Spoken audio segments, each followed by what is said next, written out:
Assalamualaikum warahmatullahi wabarakatuh. Saya Muhammad Fadlan Raihan, mahasiswa Pascasarjana Fisika Institut Teknologi Bandung, akan mempresentasikan tentang hasil riset komputasi dengan judul Studi Struktur dan Sifat Elektronik pada Monolarising Oxide menggunakan Density Functional Theory.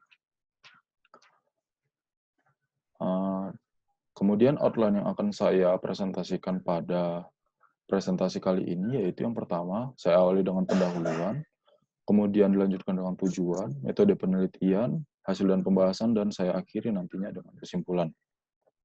Nah, untuk yang pertama, saya akan mendeskripsikan dan menjelaskan tentang pendahuluan dari penelitian saya.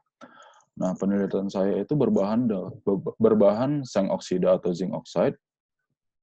Nah, seng oksida atau zinc oxide ini sendiri merupakan salah satu bahan anorganik yang termasuk dalam gugus oksida metal.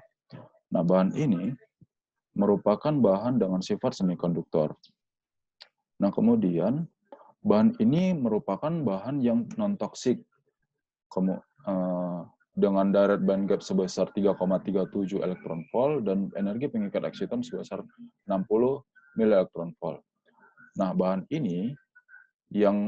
yang saya pakai yaitu bulk wurtzite itu memiliki konstan Tekischi sebesar A sama dengan 0,3256 nanometer dan C sama dengan 0,521 nanometer untuk struktur bulk wurtzite.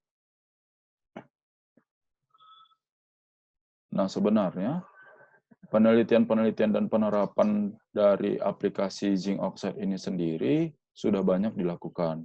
Contohnya seperti sensor, baik itu sensor gas ataupun biosensor, kemudian optoelektronika, baik itu LED atau UV detektor, kemudian ada photovoltaik, yaitu nanostructure solar cell, dan energy production, contohnya nanogenerator. Nah, selain aplikasi zinc oxide yang saya tampilkan ini, sebenarnya banyak lagi diaplikasikan pada bidang-bidang lain seperti dalam kehidupan sehari-hari, misalnya cat tembok, atau di kosmetik, dan lain-lain.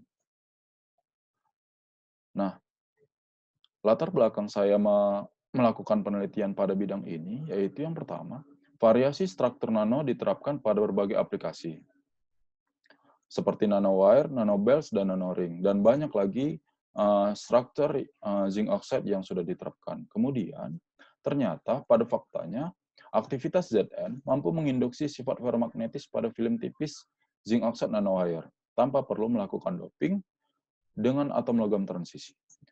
Nah, sehingga menurut pikir saya, penelitian-penelitian untuk memodifikasi dan melakukan variasi terhadap bentuk nanostruktur zinc oxide masih diperlukan untuk mengungkap potensi lebih yang dimiliki oleh material ini.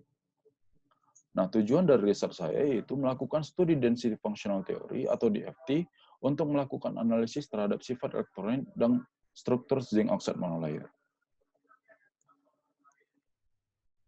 Kemudian metode yang saya pakai dalam penelitian saya kali ini yaitu density functional theory dengan Vienna Ab Initio simulation package yang menjadi aplikasi pembantunya. Akurasi perhitungan ditentukan oleh exchange correlation jenis GGAPW91, optimasi geometri dengan merelaksasi struktur atom dan volume sistem dengan aproksimasi konstan. Kemudian, analisis terhadap struktur elektronik dilakukan dengan melakukan kalkulasi terhadap struktur pita atau band structure, density of state atau DOS, dan charge transfer atau transfer muatan. Nah, kemudian hasil dan pembahasan dari penelitian saya. Penelitian saya diawali dengan melakukan optimasi structure pada bahan zinc oxide atau ZNO itu sendiri. Yang pertama, dari zinc oxide bulk, saya membuat supercell 4x4 dengan bentuk yang saya sajikan pada gambar. Kemudian, setelah supercell 4x4 terbentuk dari ZNO nanobulknya, saya melakukan pemotongan dengan orientasi 0001, sehingga terbentuk zinc oxide monolayer seperti pada gambar, dengan lebar vakum sebesar 15 angstrom. Kemudian setelah itu saya melakukan optimasi geometri dengan merelaksasi seluruh struktur, sel, dan volume dari sistem. Kemudian struktur berubah bentuk menjadi merubah bentuk strukturnya menjadi seperti grafen, sehingga akan tampak tampilan atom Ze dan atom O, atom Zn dan atom O yang sejajar. Nah, fakta ini menunjukkan bahwa ternyata panjang ikatan antara Zn dengan O pada monolayer zinc oxide lebih pendek dibandingkan dengan Zn dan O pada struktur ZnO baknya. Nah, ini dibuktikan dengan memendeknya panjang ikatan antara Zn dengan O dari 1,973 angstrom menjadi 1,876 angstrom, menurun 0,1 poin. Nah, bentuknya tampak seperti pada gambar yang saya tampilkan pada poin B dan poin C. Nah, struktur beriak yang saya tampilkan pada gambar berubah menjadi struktur lurus. Nah, hal ini didasari oleh alasan bahwa atom dalam struktur seperti ini memiliki bilangan koordinasi yang lebih rendah dibandingkan struktur bulknya. Sehingga akibatnya, atom memperkuat ikatan antar atom yang membuat panjangnya menjadi lebih kecil atau dalam kata lain memendek. Seperti yang saya tampilkan pada gambar.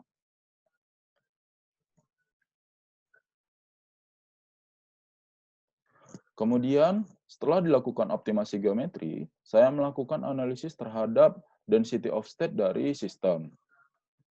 Nah, setelah saya analisis, ternyata sistem ini memiliki direct band gap sebesar 1,84 elektron volt, yang dalam hal ini merupakan direct band gap yang cukup besar dibandingkan direct band gap yang lainnya.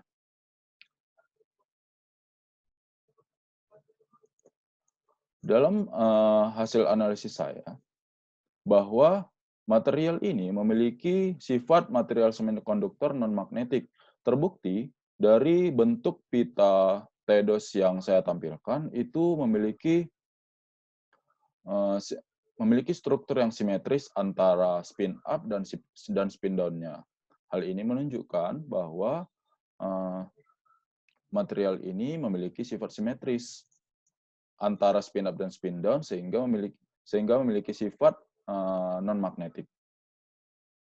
Nah, kemudian saya juga melakukan analisis terhadap struktur pita dari zinc oxide monolayer yang telah saya analisis. Nah, pada struktur ini dapat kita lihat bahwa ikatan antara atom Zn dan atom O adalah ikatan ionik. Hal ini ditandai dengan adanya transfer muatan dari pita konduksi atom Zn ke pita valensi atom O yang mirip terjadi pada struktur bulknya. Sehingga hal ini memberi fakta bahwa sistem yang telah dibuat yaitu zinc oxide monolayer memiliki ciri khas yang sama seperti sistem ZnO bulknya, sehingga tidak merubah sifat dari zinc oxide itu sendiri menjadi sifat lain.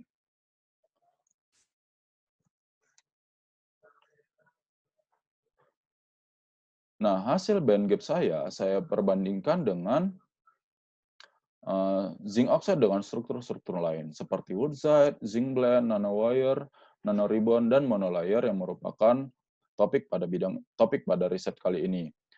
Nah, pada hasil perbandingan ini, ternyata band gap dengan aproksimasi GGA memiliki nilai yang lebih besar dibandingkan dengan material-material yang lainnya. Seperti yang saya tampilkan pada presentasi saya pada kali ini. Yaitu lebih besar memiliki band gap 1,84 elektron volt yang lebih besar daripada nanoribbon, nanowire, zinc blende, dan struktur Z-nya sendiri.